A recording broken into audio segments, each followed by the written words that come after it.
Mag-tito jokes kaya tayo. Ano ba yung mga joke natin?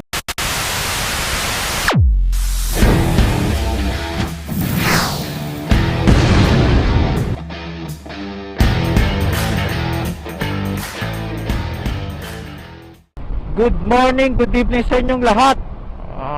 Ito ang yung Tito Odi.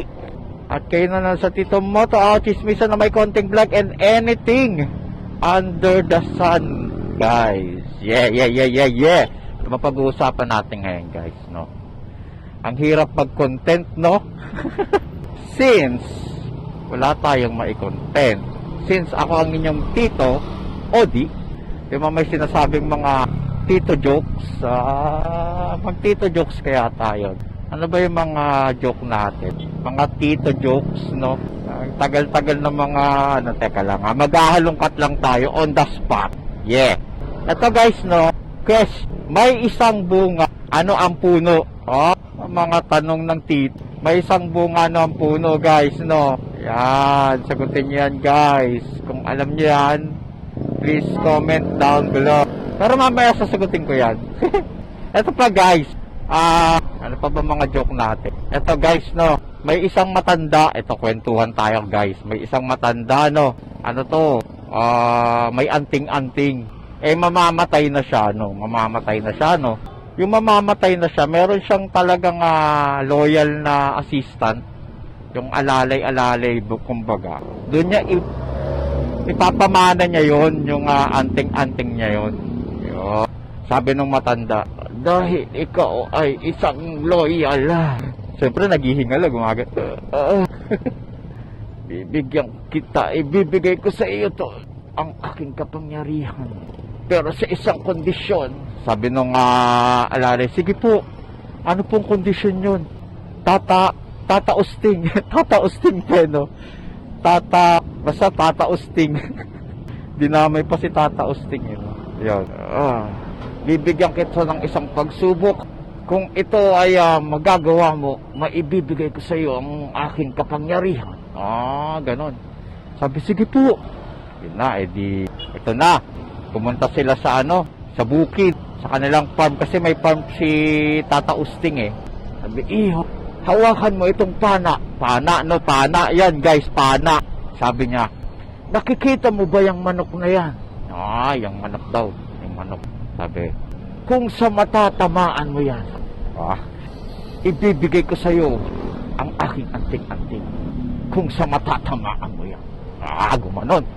Sabi nung assistant, sige po. Siyempre, gusto magkaroon ng kapangyarihan nung no assistant niya. Pumesto na siya. Hinilan niya na yung pana. Putik, sapul sa katawan yung manok. Yun, tinamaan niya, no? Ang nangyari, hindi binigay ni Tata Usting yung kapangyarihan niya. Bakit guys, no? Bakit? Mamaya sasagutin natin yan. Bakit hindi binigay ni Tata Usting ang kanyang kapangyarihan? Tinamaan naman niya ang manok. Ito pa guys, mga mga questioners ni Tito nyo. Mga mga panahon ko pa to yung wala pang cellphone. Yun guys, no, wala pang mga cellphone. Ang libangan lang namin nun, no guys, no, nung kuya back on the day, ay kwentuhan lang talaga. Pag break time, kwentuhan talaga ng tropa. Walang cellphone yun lang, kwentuhan lang. Okay, next question guys, no. Guys, may dalawang daanan. Yan, may dalawang daanan. Naligaw ka kailangan mo nang umuwi ng pagdating mo, may dalawang daanan, naligaw ka nga Hindi mo na alam kasi lasing ka, no? Lasing ka. Yung sa isang daanan sa kaliwa, pag dumaan ka doon, puro tinik. Yan, puro tinik. Matutusok yung mga paa mo doon. Tusok-tusok yung paa mo doon, guys. Sa kabilang, sa kanan naman, guys, ang meron naman doon, mabangis na leon. Yung gutom na. Mga ilang buwan nang hindi kumakain, guys. Gutom na. Ngayon, ito ang question. Saan ka dadaan doon, guys? Kaliwa o kanan? Sa kaliwa, may maraming tinik. sa kanan na may gutom na leon na ilang buwan nang hindi kumakain. Yan guys, anong sagot nyo dyan? Sasagutin natin yan sa inyong Tito Moto Aw. Mga question ni Tito, no? Yan guys, yun lang. Please comment down below kung ano mga sagot doon sa mga tanong ko, no? Pero sasagutin natin yan mamaya pag ginanahan tayo, no guys. Ito pa guys, iniipon ko talaga to eh. Ito pa guys, no, yung mga ano natin, isa pang joke. Actually hindi joke to eh. Nung nagko-commute pa ako guys, nagko-commute pa ako. Ano eh, uso na yung FX noon eh, FX. Tama raw FX pa noon. Wala pa yung mga UB Express na yan. Alam nyo ba guys, ang nauna is tama raw FX. Yeah. Bago magkaroon ng UB Express. Bago magkaroon ng UB Express, may tama raw FX. Yan ang nagpauso niyan guys, ang aircon. Isang beses guys, no, sumakay ako doon. So papunta akong school. College na ako noon. Yan, college na ako noon. So ano lang tayo, no, commute. Kasi yung sa Tamaro FX, doon na ako napasakay sa may likod. O, di ba, pag natatanda niyo, UB Express, pag binuksan yan, eh, may ano yan eh. Doon may sakay, ano doon, tatluhan sa likod, di ba? 3 sa kaliwa, 3 sa kanan. So, bali 6. So, pagsakay ko, 5 pa lang kami nandun. Mamaya-maya, may pumara, matanda, may bit-bit na bayong. Yun, puti. Grabe.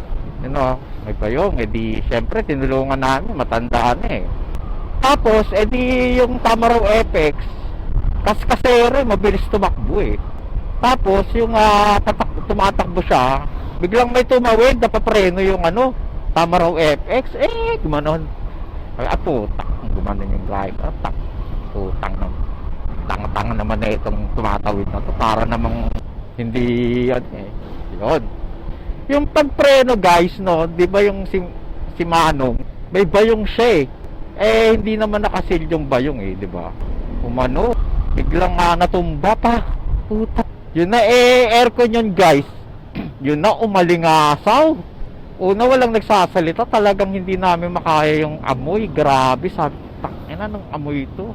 Mas malansa pa sa malansang sa lahat ng malansa sa buong mundo guys. Promise. Sobrang lansa. Oo. Hindi nyo maaatim. Meron dun babae, syempre medyo maarte, kolehiyala, ganun. Nagtanong, sabi, Manong, ano ba yung nasa bayong nyo? Ang baho naman, gumanon. Si Manong, na matanda, masungit. Gumanon, sabi, bakit? Bibili ka ba? Puta, gumanon, boy. Di na pa ganun yung babae.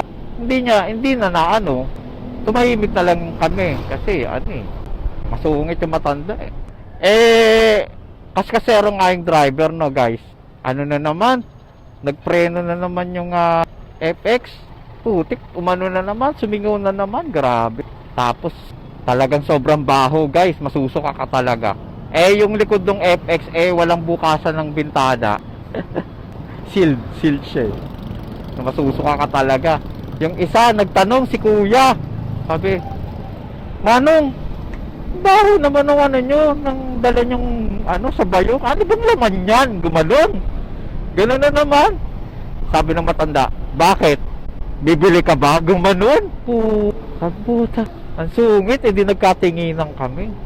Tangina, ang sungit na ito matanda. Yun na, So, kada sigaw nung may nagtatanong sa kanya, ganun ang sinasagot ng matanda. Pag may nagtatanong, Manong, ang baho naman ng mo. Ano bang laman niya? Gaganon na naman yung matanda. Bakit? Bibili ka ba? Ganon, boy. Ay, sabi ko sa'yo. Dito na. Pababa na si Manong. Sobra, di ba? Pagbukas ng, binuksan na namin. Talagang gusto na namin siya makababa eh.